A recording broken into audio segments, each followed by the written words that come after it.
किसानों ने रोकी रेल, महंगा हो गया तेल, राजनीति का खेल, कोई पास कोई फेल, लपेटे में नेताजी में। स्वागत है आपका। आज इन सभी सवालों के साथ हमारे साथ जुड़ रहे हैं सत्ताधारी पार्टी बीजेपी के यूपी के दिग्गज नेता और पूर्व केंद्रीय मंत्री शिव प्रताप शुक्ला जी।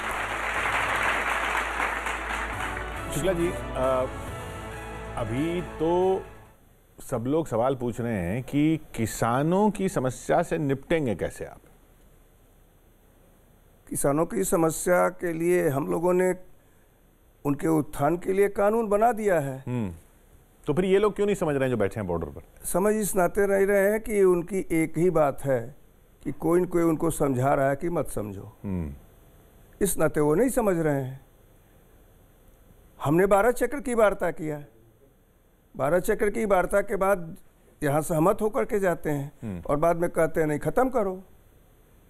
तो कोई तो है आपके नज़र में, जो आपकी समझ में कि कोई तो है जो इनको पीछे से उकसा रहा है, और वो कोई तो आप जानते ही होंगे कौन है। मुझे लगता है कि वो आप भी जानते होंगे। स्वागत करेंगे शुक्ला जी का। मंच पर मौजूद हैं चिराग जैन, सुदीप भोला, विनीत पांडे और विभोर चौधरी। तेल की कीमतों पर काफ़ी इस समय हलचल मची हुई है। हम लोग भी छोटे मोटे गाड़ियां हैं हमारे पास भी, लेकिन अब पेट्रोल की कीमतें असर करने लगी हैं। तो मेरी एक बड़ी लोकप्रिय 4 पंक्तियां थी, वो सुनाता हूं आपको। उसमें एक पंक्ति बदली है, बाकी तो सभी जानते हैं। के नमो नमो के नारे खूब हुए जयकारे, काशी वाले विश्वनाथ ने खोल दिए भंडारे, सारे मोदी के विरोधियों में मेल हो गया, सारे मोदी के विरोधियों में मेल हो गया। उसके बाद भी 100 रुपया लीटर तेल हो गया। उसके बाद भी 100 रुपया लीटर तेल हो गया। और बाकी कौन पास हुआ कौन फेल हुआ ये तो अलग बात है। मैंने आप एक पैरोडी सुनाता हूं आपको। बिल्कुल ताजी ताजी पैरोडी लिखी है कि तेल करो सस्ता ना, तेल करो सस्ता ना, और कोई रास्ता ना, तेल गरीबों का निकला जाए। अरे तेल करो सस्ता ना, और कोई रास्ता ना, तेल गरीबों का निकला जाए। तरना बहुत बढ़िया। के कानों में डालें तेल जरा सा, धक धक धड़कता दिल है डरा सा, पंप देख कर धड़कन रुक जाए। तेल करो सस्ता ना, और कोई रास्ता ना, तेल गरीबों का निकला जाए। और देखना, सुनना बेभोर, के डीजल दिखाए मस्त अदाएं, डीजल दिखाए मस्त अदाएं, पेट्रोल का ये एटीट्यूड हाय, देख गुलाबी नोट भी शर्माए। हाँ, मोदी जी वाला नोट। और देखिएगा माननीय कि कह दो रखा है कुछ ना गणित में। अगली पंक्ति अगर लगे कि बात हो गई, सुनना, कि कह दो रखा है कुछ ना गणित में, दाम बढ़ाए हैं राष्ट्र हित में। कह दो रखा है क्या अब गणित में, दाम बढ़ाए हैं राष्ट्र हित में, जेब कटे तो बेशक कट जाए। तेल करो सस्ता ना, और कोई रास्ता ना, तेल गरीबों का निकला जाए। आखिरी देखिएगा कि कोरोना के मारे झेलें गरीबी, कोरोना के मारे झेलें गरीबी, हमें ना बता दें कहीं तेल जीबी। कोरोना के मारे झेलें गरीबी, हमें ना बता दें कहीं तेल जीबी, तेल जो मांगे तेल लेने जाए।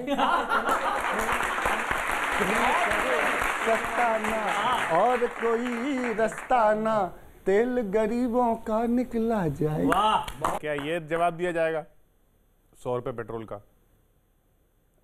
मुझे लगता है कि अगर राज्यों में जो वैट बढ़े हैं, जिस 100 की बात कहे हैं, 26% के राजस्थान के अगर वैट को कम कर दीजिए तो केंद्र में वह 100 नहीं रह जाएगा, वह अपने आप कम हो जाएगा।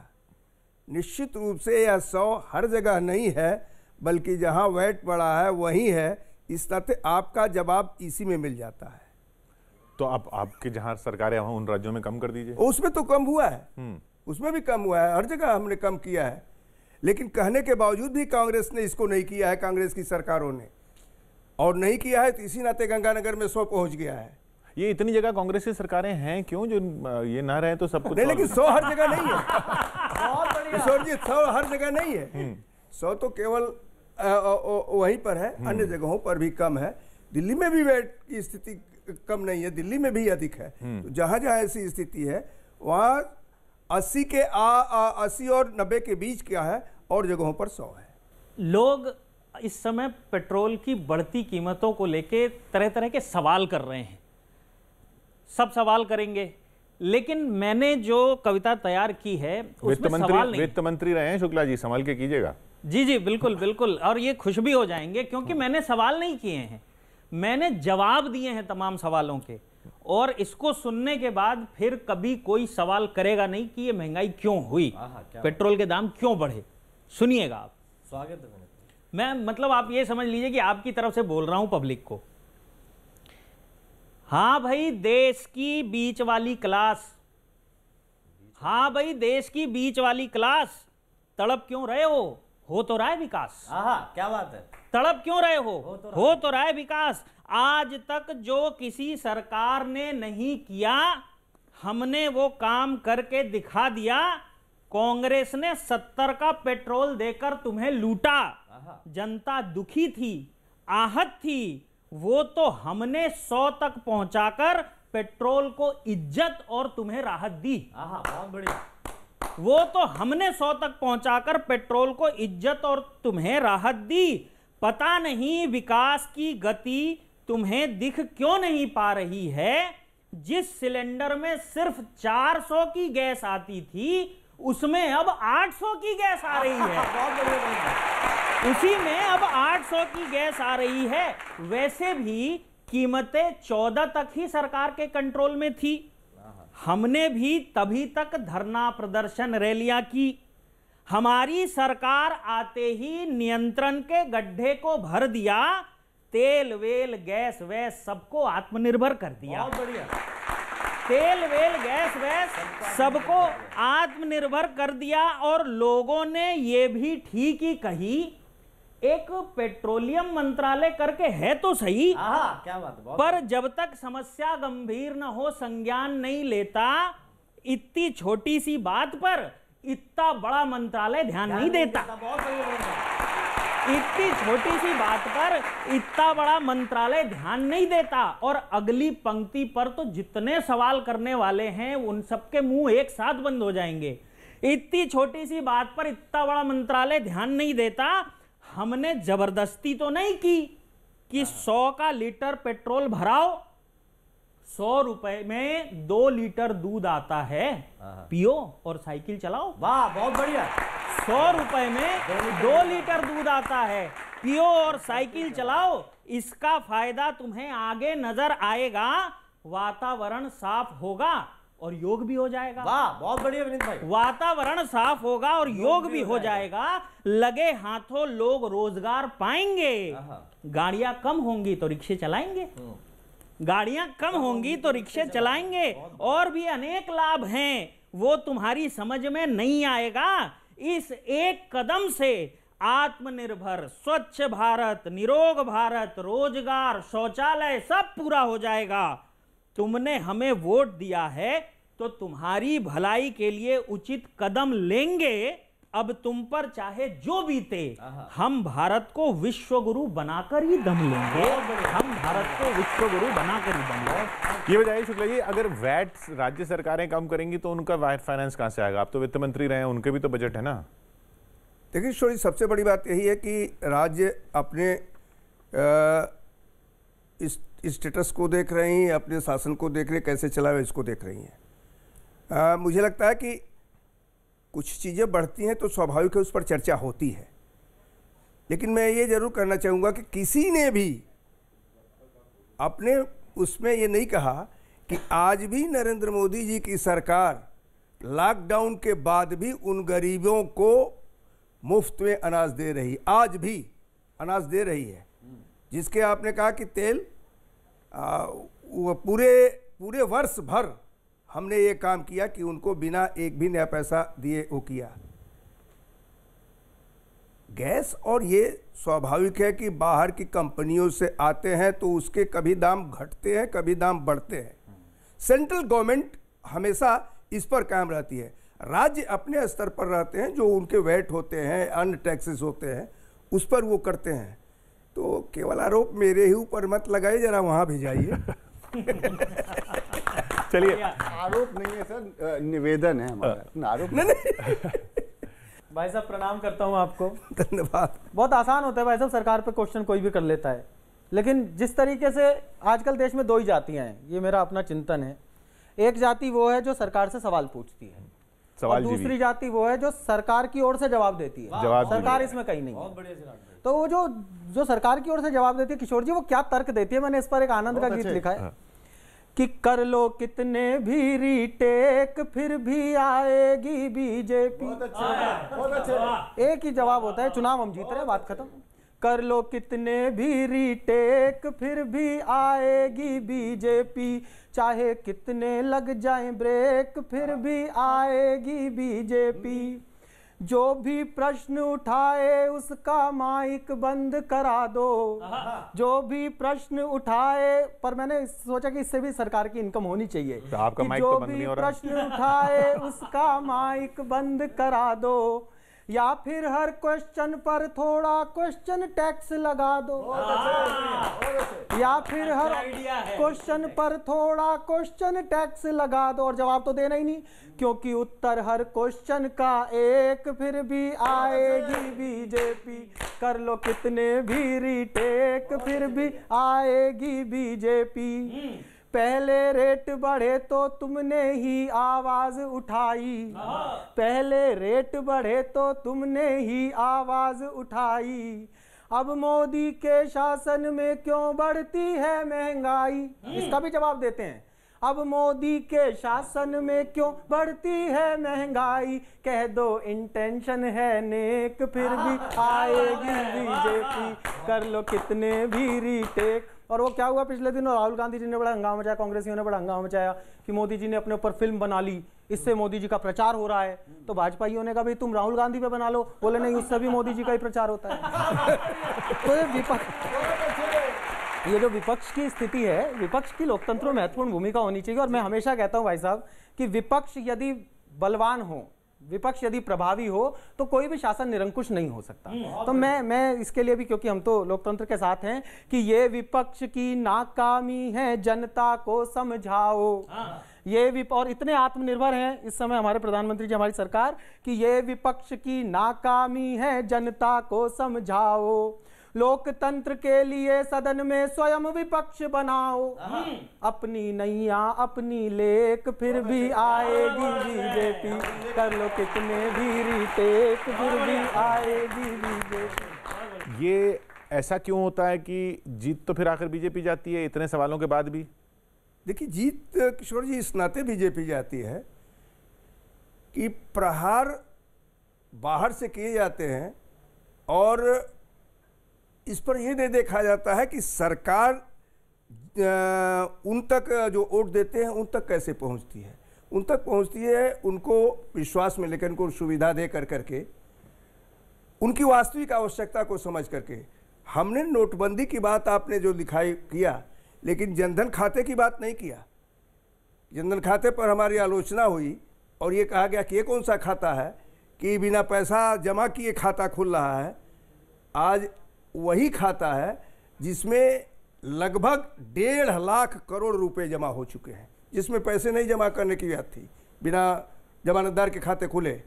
और वह खाता इस नाते प्रधानमंत्री ने खोला कि जब राजीव गांधी जी ने कहा था कि 1 रुपया भेजता हूँ 10 पैसा पहुँचता है, आज हमारे प्रधानमंत्री जब भेजते हैं 1 रुपया तो पूरा 1 रुपया उनके खाते में पहुंचता है, जो जनधन खाते के हकदार हैं, गरीब हैं। हम उन गरीबों तक पहुंचते हैं। बिहार का 1 रुपए में आता उतना ही है जितना 10 पैसे में आता था। मैं आपकी बात को मान लेता हूँ, मैं आपकी बात को मान लेता हूँ, लेकिन आप उस समय की बात कर रहे हैं जब भारत घुटनों के बल चलता था। हम तो उस भारत को लेकर के चल रहे हैं जहां अमेरिका का राष्ट्रपति भी आकर के भारत के प्रधानमंत्री को सारा प्रोटोकॉल अपना तोड़ करके अपने एयरपोर्ट पर स्वागत करता है। तो हमारी महत्ता कितनी बड़ी सोच लीजिए। और उस बढ़ने के साथ साथ यह भारत के लिए गौरव का विषय है। हम यहाँ गरीबों को भी पाल रहे हैं, हम यहाँ वैज्ञानिकों को भी आगे भेज रहे हैं, हम यहाँ पहली बार चीन को पीछे भी हटा रहे हैं। और आप सब लोग इस बात को देख रहे हैं कि चीन अपना बोरिया बस्तर बांध करके जा रहा है। हम पाकिस्तान को घुटनों के बल चला दिए और अब पाकिस्तान गुलाम कश्मीर जिसको हम कहते हैं उसमें है, उसमें भी अब वह अपने किए का फल भुगत रहा है। वहाँ के लोग ही उसका विरोध कर रहे हैं। सर नमस्कार, मेरा नाम विभोर चौधरी है जी, और मैं मुजफ्फरनगर से हूँ सर। और मुझे गर्व है कि मैं किसान जीवी हूँ, तो मैं किसान का बेटा हूँ सर। उसके हवाले से कुछ सवाल आपसे चंद पूछना चाहता हूँ मैं एक व्यंग के माध्यम से। सर वैसे बिल तो आपका जोरदार है विनीत भाई, बिल तो सर आपका जोरदार है, लेकिन हमारे पास खेत में 300 बिल चूहे के पहले से ही है सर। हम उनसे ही पार नहीं पा रहे, अब 3 बिल और ले आए सर। बहुत बढ़िया। आज किसानों ने दिल्ली घेरी हुई है सर। तो मैं बता देना चाहता हूं कि किसानों ने दिल्ली क्यों घेरी हुई है, कि अगर मगरूर दिल्ली पिछले 70 सालों में गांव तक पहुंच गई होती तो आज गांव को दिल्ली पहुंचने की जरूरत नहीं। बहुत बढ़िया। पानी के लिए हरियाणा पंजाब पर निर्भर रहने वाली दिल्ली आज उसी पानी का इस्तेमाल उन्हीं के खिलाफ कर रही है। क्या बात है। और मगरूर दिल्ली के टैंकरों में बहुत पानी भरा है, मगर आंखों में बिल्कुल नहीं। सरकार का मानना है कि इतनी ठंड में किसानों पर ठंडा पानी उनकी भलाई के लिए बरसाया जा रहा है। जैसे गर्मी को गर्मी काटती है, लोहे को लोहा काटता है, शायद ठंडे पानी से इन किसानों की ठंड निकल जाए। वाह, बहुत बढ़िया। और ये कृषि प्रधान देश का दुर्भाग्य है सर, कि फसल उगाने वाला आज सड़कों पर बैठा है और उसकी फसल अपने शोरूम में रख कर बेचने वाला बंगलों में। वाह, क्या बात है। और सर जिस किसान बाप ने अपने बेटे को देश की रक्षा के लिए फौज में भेजा था, आज वही बेटा मजबूरी में सही सरकार की रक्षा अपने बाप से कर रहा है। क्या कहने, बहुत बढ़िया विभोर भाई। और जिस फौजी बेटे ने अपने किसान बाप के सामने आंख तक ना उठाई थी, आज मजबूरी में उसके सामने बंदूक उठाए खड़ा है। लाल बहादुर शास्त्री ने जय जवान जय किसान का नारा इसी दिल्ली से दिया था, मगर आज दिल्ली के लाल जवान बनाम किसान करके खुद को बहादुर समझ रहे हैं। और किसान क्या है सर, किसान को बहुत कुछ कहा गया, कभी आंदोलन जीवी, कभी ये कभी वो। मैं किसान का बेटा हूं, तो सर मैं किसान की परिभाषा बता देना चाहता हूं। किसान 3 शब्दों से मिलकर बना है, कि का से किसान, कि का से कर्मठ, सा से साहसी, ना से नेक इंसान है। हम ही गेहूं, हम ही गन्ना, हम ही सरसों धान है, कहीं रोटी कहीं चपाती, कहीं हम ही तो नान है। किसान है रे भाई, हम किसान हैं। वाह, बहुत बढ़िया। धान झाड़े तो झड़े मिनिस्टर, मथे दूध तो निकले एक्टर। धान झाड़े तो झड़े मिनिस्टर, मथे दूध तो निकले एक्टर। है धन्य ये भारत की माटी, एक खेत के कई कैरेक्टर। खेत में हम जीनियस हैं जी, और खेल में देश किसान है। किसान है रे भाई, हम किसान हैं। और आखिरी जवाब उन किसानों की तरफ से मैं पूरे हिंदुस्तान को देना चाहता हूं सर, कि दिन रात धूप चाओ थकते ना हाथ पाओ। दिन रात धूप चाओ थकते ना हाथ पाओ, कोई भूखा ना सोवे, बस यही अरमान है। और पूरे देश को बैठा के खुआ दें, साबत साल का इंतजाम है। किसान है रे भाई, हम किसान। क्या बात है। तो ये इन किसानों को ये बात क्यों नहीं समझ में आ रही कि ये बिल जो आप कह रहे हैं इनके फायदे क्या हैं? देखिए, किसानों को तो थोड़ी समझ में आ रही है। अभी जो विभोर जी ने कहा कि किसान जीवी शब्द पार्लियामेंट से उपजा, और पार्लियामेंट से जो उपजा वह उनके लिए कहा गया कि आंदोलन जीवी वह जो विद्यार्थियों के भी आंदोलन में चले जाते हैं, सीए के भी आंदोलन में चले जाते हैं, जिनकी अपनी कोई ज़मीन नहीं है, तो अपना चेहरा दिखाने के लिए किसानों के भी आंदोलन में आ गए। इस नाते उनको किसान ये आंदोलन जीवी कहा गया। और ऐसे सभी के सभी लोग, जैसे वह वृक्ष खड़ा होता है और एक लता उससे उस पर चढ़ती चली जा रही है, वह परजीवी होती है। इनको परजीवी इसी नाते कहा गया कि इनकी अपनी कोई ज़मीन नहीं है, दूसरे की ज़मीन पर आकर के खेती करना चाहते हैं, इस नाते उनको परजीवी भी कहा गया। रह गई किसान की बात, मैं निश्चित रूप से दावे के साथ इस बात को कह सकता हूं कि देश के अन्य भागों से अनेक किसान संगठनों के समर्थन भी इस बिल के हमारे आए हैं। हम समझाना ये चाहते हैं कि इसमें राजनीति न हो और पूरी तौर पर यह तीनों कानून 1.5 साल के लिए अगर स्थगित किया गया है तो उस 1.5 साल में कमियां बता दो, उसका कहाँ काला है ये बता दो, और अगर वो नहीं मिलता है तो हम निश्चित रूप से उस पर विचार कर लेंगे। लेकिन विचार करने के लिए आओ तो आप तो कहते हो नहीं पहले ख़त्म करो उसके बाद बात करेंगे, तो ख़त्म के बाद बात कौन सी है? चलिए कुछ सवाल मैं ले लेता हूँ। येस और नो का एक सवाल, ये प्लेकार्ड रखा है आपके सामने, है ना, ये सामने कैमरा है, आपको जो लगे येस लगे तो येस दिखा दीजिएगा, नो लगे तो नो दिखा दीजिएगा। ज़्यादातर लोग तो वैसे बीच में रख देते हैं। कुछ बयान आए कुछ लोगों के, उन बयानों पर आप सहमत हैं या नहीं ये पूछना चाहता हूँ। एक था कि राकेश टिकैत 2000 रुपए लेकर कहीं भी चले जाते हैं, ये एक बीजेपी विधायक ने कहा था, इसलिए मैंने आपसे पूछा। नहीं, आप मानते हैं कि ऐसी बात नहीं है, वो भ्रमित हो सकते हैं लेकिन किराए के नहीं है? हाँ, इसको मानते हैं किराए के। ठीक। बीजेपी को मुसलमानों के वोट नहीं चाहिए, मुस्लिम सांप्रदायिक होते हैं।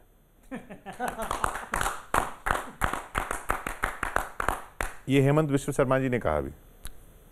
हम साफ ये मान करके चलते हैं कि हमको हिंदुस्तान में रहने वाले लोगों का वोट चाहिए। प्रधानमंत्री ने कहा सबका साथ, सबका विकास और सबका विश्वास। तो देश में रहने वाले जो लोग भी हैं, जो हिंदुस्तान से प्रेम करते हैं, हम उनसे अपेक्षा करते हैं भारत को उन्नति दिलाने के लिए हमारे साथ आएँ, जुटें। अगर बीजेपी की तारीफ, प्रधानमंत्री की तारीफ देश के बाहर भी हो रही है तो भी हमारे सीने से लग कर करके हमारे साथ चलें, हमारा ये सोच है। क्या बात है, बहुत बढ़िया। इसी बाहर की तारीफ से एक और जुड़ा हुआ एक बयान आया कि बीजेपी नेपाल और श्रीलंका में भी सरकार बनाएगी। बिप्लब देव जी ने कहा है। अब मुझे नहीं मालूम है, तो नो है या यस है? नहीं,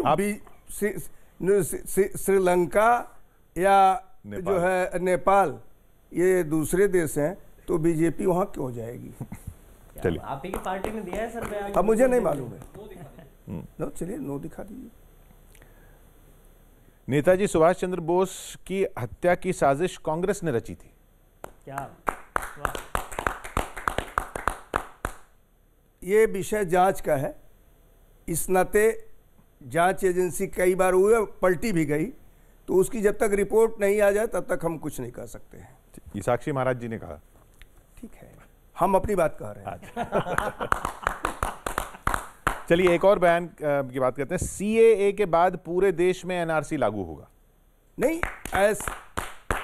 देखिए सीएए के बाद पूरे देश में एनआरसी की बात कभी नहीं कही गई थी, यह असम की बात थी।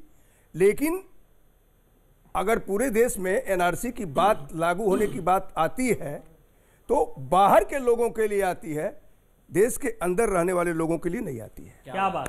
चलिए नो ही दिखा। हाँ, पेट्रोल की बढ़ती कीमतें सरकार के जनता पर अत्याचार की निशानी है। बहुत बढ़िया सवाल। ये वीके मल्होत्रा जी ने कहा। अच्छा, क्षत्रियों को ज्यादा बच्चे पैदा करने चाहिए तभी भारत हिंदू राष्ट्र बन पाएगा। ये साध्वी प्रज्ञा ठाकुर जी का बयान था। ठीक है, चलिए आखिरी, महाभारत काल में इंटरनेट था? अगर महाभारत के तथ्यों को हम जानते हैं तो मुझे लगता है कि था। जो भी था वो इंटरनेट ही था। चलिए यस कर दीजिए। क्या बात है, चलिए आज उपलब्धि हो गई। तो आज तो हमारा सौभाग्य है कि हम एक सचेतक को सचेत करने के लिए आए हैं। क्या बात है, वाह। और ये सौभाग्य है और कवि का धर्म भी यही है। तो अभी पंजाब में एक सुपड़ा साफ हुआ, उस पर वहां से शुरू करता हूं। भाजपा का नारा है सबका साथ सबका विकास, सबका विकास सबका साथ, आगे पाठ पीछे सपाट। बहुत बढ़िया, बहुत अच्छे। यही हो रहा है और सही कहूं तो फिर आशीर्वाद मिले और आप लोगों का समर्थन मिले। सुनिएगा, आगे तो भैया। ये आए हैं पंजाब में सब कुछ निकाल के, कुछ भी नहीं बचा सर, सब कुछ नहीं, कि ये आए हैं पंजाब में सब कुछ निकाल के, बंगाल को रख देंगे ये अब की खंगाल के। ये आए हैं पंजाब से सब कुछ निकाल के, बंगाल को रख देंगे ये अब की खंगाल के। कल आपके कहने पे बजाते थे जो ताली, कल आपके कहने पे बजाते थे जो थाली, अब उस अकाली दल ने कैसी बैंड बजा ली, अब उस अकाली दल ने कैसी बैंड बजा ली, रख पाए पुराने न ये साथी संभाल, रख पाए पुराने न ये साथी संभाल के, ये आए हैं पंजाब में सब कुछ निकाल के। और देखना, और आगे क्या कि दल बदलुओं को आप समझना नहीं पिद्दी, दल बदलुओं को आप समझना नहीं पिद्दी, जिद्दी है अगर आप तो दिद्दी भी है जिद्दी। और प्रयोग हो जाए किशोर सर तो आशीर्वाद दीजिएगा। एक नया शब्द लॉन्च करता हूं कि दल बदलुओं को आप समझना नहीं पिद्दी, जिद्दी है अगर आप तो दिद्दी भी है जिद्दी, तृणमूलियों को लाओ मगर देखभाल के, तृणमूलियों को लाओ मगर देखभाल के, ये आए हैं पंजाब में सब कुछ। और देखिएगा कि सड्डा पपी पपी है ते तोड्डा पपी मोती। ये सादा वाला बहुत बढ़िया। हालांकि विभोर होता तो टॉमी है, लेकिन टॉमी के काफिये नहीं थे मेरे पास। के साडा पपी पपी है ते तोड्डा पपी मोती, ईगो न हर्ट करते तो हालत ये न होती, ईगो न हर्ट करते तो हालत न ये होती, महाराष्ट्र के संगी हुए साथी श्रगाल के, ये आए हैं पंजाब में सब कुछ निकाल के। और अंत देखिएगा, सचेतक को सचेत करने का सौभाग्य है हमारा। सुनिएगा कि सत्ता किसी के पास न रहती है हमेशा, सत्ता किसी के पास न रहती है हमेशा, ताकत किसी की दास न रहती है हमेशा, ताकत किसी की दास न रहती है हमेशा, बीड़ी बुझी है कल थे जो स्वामी मशाल के, बीड़ी बुझी है कल जो थे स्वामी मशाल के, ये आए हैं पंजाब में सब कुछ निकाल।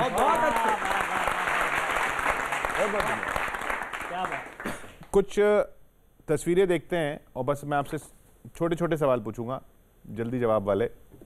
पहला सवाल ये, इस तस्वीर को देखिए, बेहतर विकास क्या है, मंदिर या विश्वविद्यालय? वाह, बहुत बढ़िया। भारत की संस्कृति के लिए मंदिर और शिक्षा के लिए विश्वविद्यालय। बहुत अच्छा। अगली तस्वीर देखते हैं, ये बेहतर योजना क्या है, नोटबंदी बेहतर या मनरेगा बेहतर?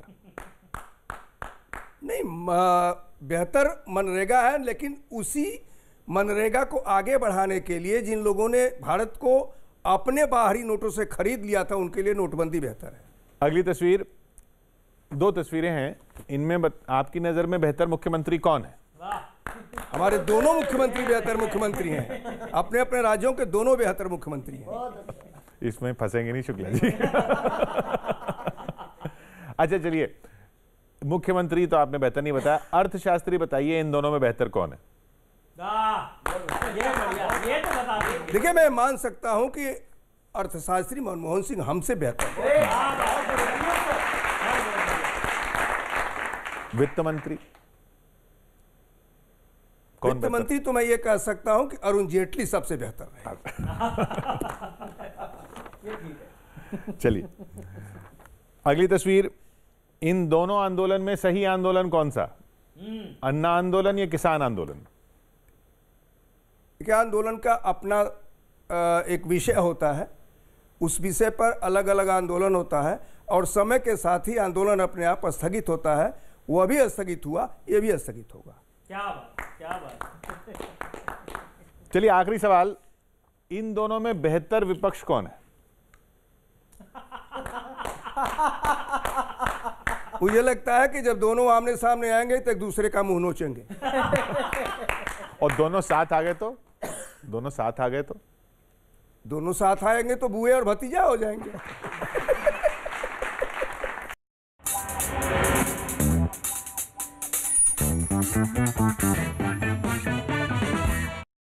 प्रश्न है, एक टीस है और एक निवेदन है इस कविता में, आपके सामने रख रहा हूं। स्वागत।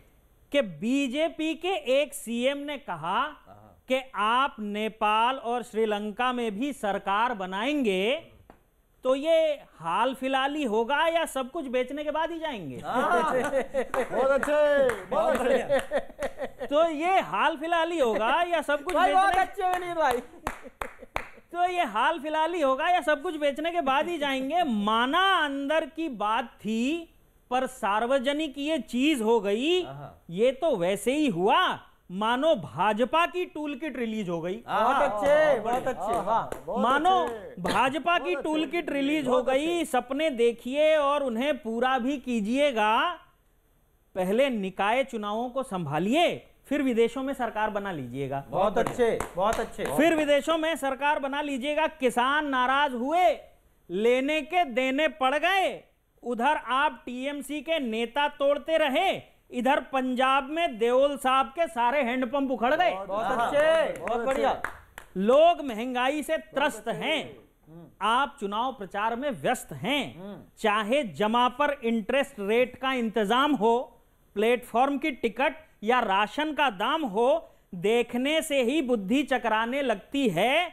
अच्छे दिन इतने ज्यादा दिख रहे हैं कि कभी कभी बुरे दिनों की याद आने लगती है। अच्छे दिन इतने ज्यादा दिखने लगे हैं कि कभी कभी बुरे दिनों की याद आने लगती है। खैर, आप तो मानेंगे नहीं कि जनता परेशान है, और है भी तो अपना दुख दर्द कैसे बताएगी। और अगली पंक्ति सुनना कि है भी तो अपना दुख दर्द कैसे बताएगी। आप तो बहुमत में हैं, एक बार राइट टू रिकॉल का कानून पास कर दीजिए, सारी स्थितियां अपने आप स्पष्ट हो जाएंगी। बहुत अच्छा तरीका है कहने का। वाह वाह वाह वाह। अभी चिराग जी ने एक बात कही थी कि देश में दो पक्ष हैं, एक सवाल पूछने वाला और एक सरकार की तरफ से जवाब देने वाला। मैं इसमें थोड़ी सी बात किशोर जी आगे बढ़ाना चाहूंगा। शुक्ला जी बैठे हैं कि पहले क्या विचारधारा से लोगों को बुलाया जाता था कि ये कांग्रेसी है, ये समाजवादी है, ये बसपाई है। आजकल तो तीन नाम है सर, भक्त, चमचा और एजेंट। भक्त, चमचा और एजेंट। और मैं आपकी जानकारी के लिए बता दूं, मैं तीनों हूं। ये अच्छा बहुत अच्छे, मैं तीनों हूं। भक्त मैं हनुमान जी का हूं, चमचा अपनी पत्नी का, और एजेंट इंश्योरेंस कंपनी का हूं। बहुत अच्छे, बहुत अच्छे, बहुत अच्छे, बहुत अच्छे। और आजकल टूल किट का मामला कुछ ज्यादा ही चल रहा है, तो टूल किट का मामला कुछ ज्यादा ही टूल पकड़ रहा है। मुझे लग रहा है मसला टूल किट का नहीं है, टूल किट का है। बहुत अच्छे, वाह वाह। मसला टूल किट का है। और जहां ना पहुंचे रवि, वहां पहुंचे कवि, और जहां ना पहुंचे कवि, वहां पहुंचे दिशा रवि। बहुत अच्छे। और सर शुक्ला जी बैठे कि अगर जितना ध्यान आप दिशा पे दे रहे हो सर, देश की दशा पे देते तो ये दुर्दशा नहीं क्या होती। बात है, वाह वाह। देश की दिशा और दशा दोनों बेहतर हो सकती थी सर। और टूल किट का खौफ क्या है चिराग जी? मेरे एक दोस्त है सर मुजफ्फरनगर में, मोटरसाइकिल का मिस्त्री है। मेरे से पूछने लगा, यार ये दिशा रवि को जेल क्यों हुई? मैंने कहा उसके दौरे टूल किट मिली, पट्टा 3 दिन से दुकान बंद करके गायब। 3 दिन से गायब, ये टूल किट का खौफ चल रहा है। अच्छा, पेट्रोल 100 रुपए हो गया तो लोग मोदी जी को कह रहे हैं कि मोदी जी 100 रुपए कर दिया, 100 रुपए कर दिया। लोग समझ नहीं पाते मोदी जी का मास्टर स्ट्रोक क्या है। दरअसल इंग्लैंड की टीम भारत दौरे पे है। जैसे ही मोदी जी ने 100 रुपए करा पेट्रोल, अश्विन जैसे पुछल्ले बल्लेबाज ने शतक मार दिया। और अब अश्विन को पसीने इसलिए आ रहे कि 100 तक तो ठीक है, कल को अगर पेट्रोल का दाम 200 हो गया मुझे ओपनिंग करनी पड़ेगी। तो प्रेशर आ रहा है सबके ऊपर।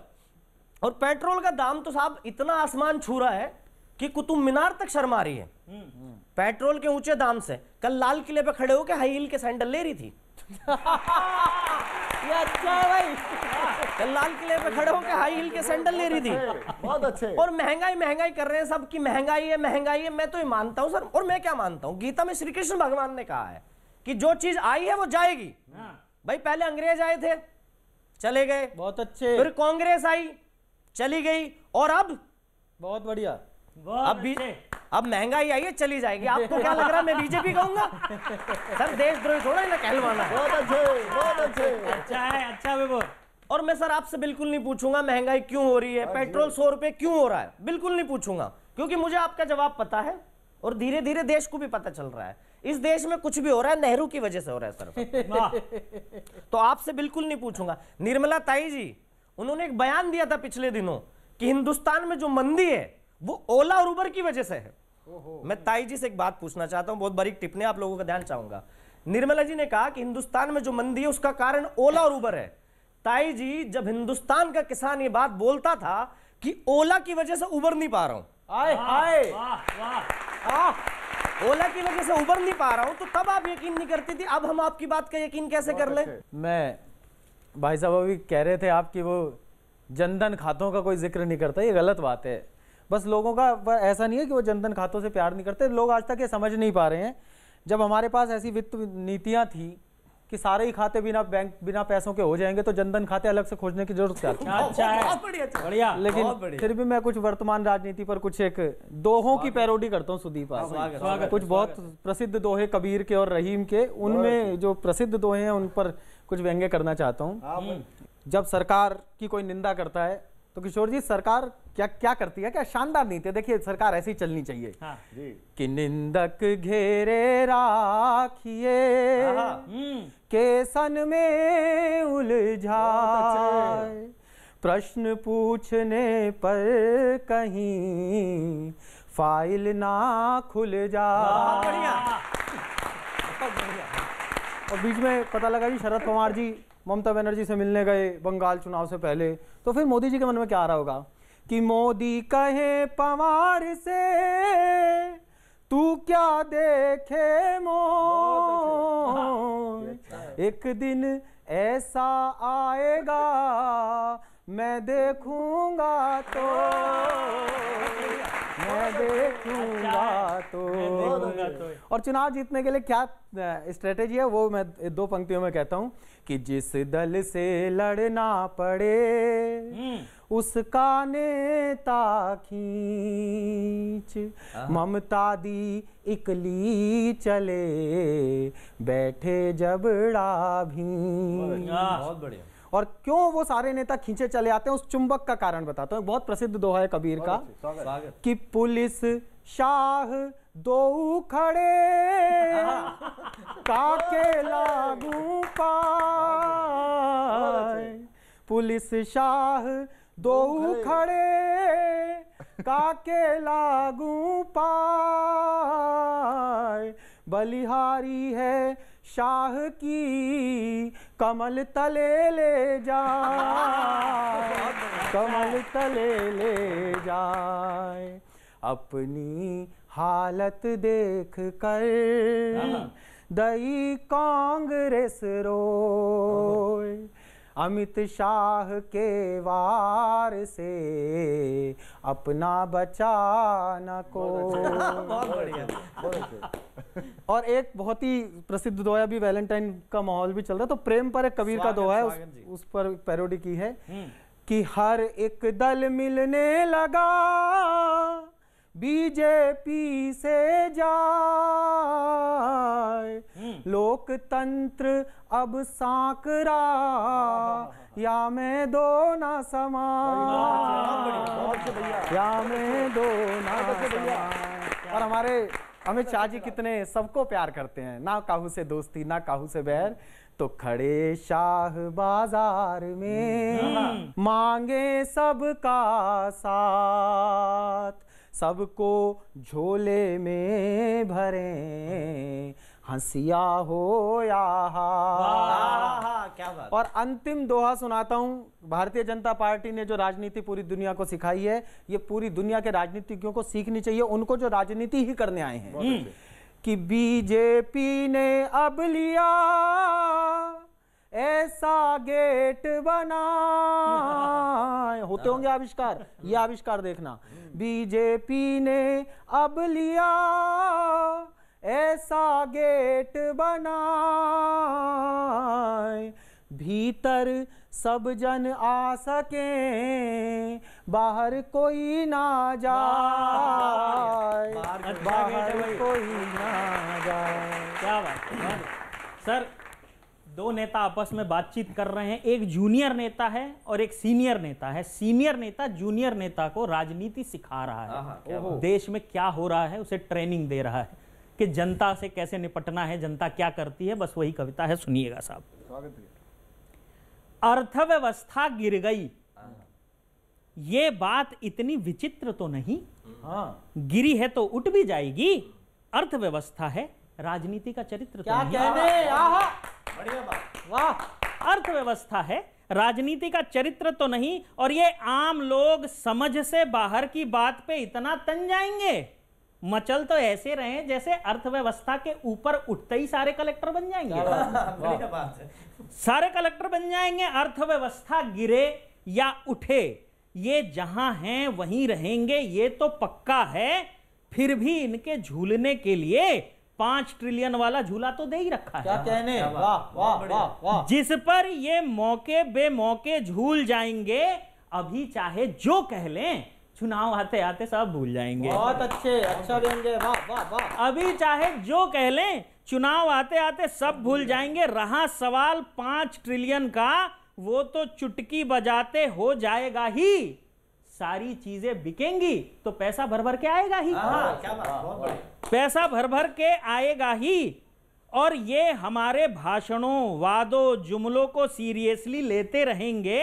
मौजूदा हालात के सवाल पर उनके 70 साल का ब्यौरा देते रहेंगे। बहुत बढ़िया, बहुत अच्छा। इनकी समस्याएं कभी खत्म नहीं होंगी, ये बात इनकी समझ में नहीं आएगी, क्योंकि इधर इनकी समस्या समाप्त हुई, उधर हमारी राजनीति समाप्त हो जाएगी। क्या बात है, वाह वाह। उधर हमारी राजनीति समाप्त हो जाएगी। इसलिए इनकी समस्याओं को दूर किए बिना इन्हें कभी कभी 1000-500 देते रहेंगे।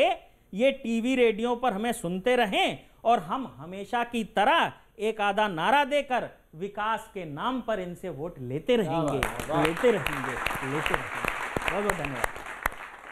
अपडेटेड कविता है, पुराना वर्जन है 2.11।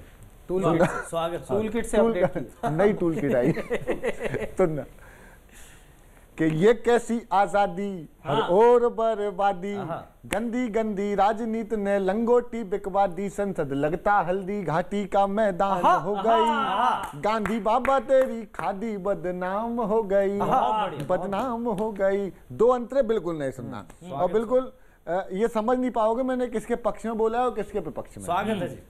बदनाम हो गई, बदनाम हो गई, वापस लो कानून या दे दो मोदी जी इस्तीफा, वापस लो कानून या दे दो मोदी जी इस्तीफा, लाल किले पर चढ़ना जाए अब की मियां खलीफा।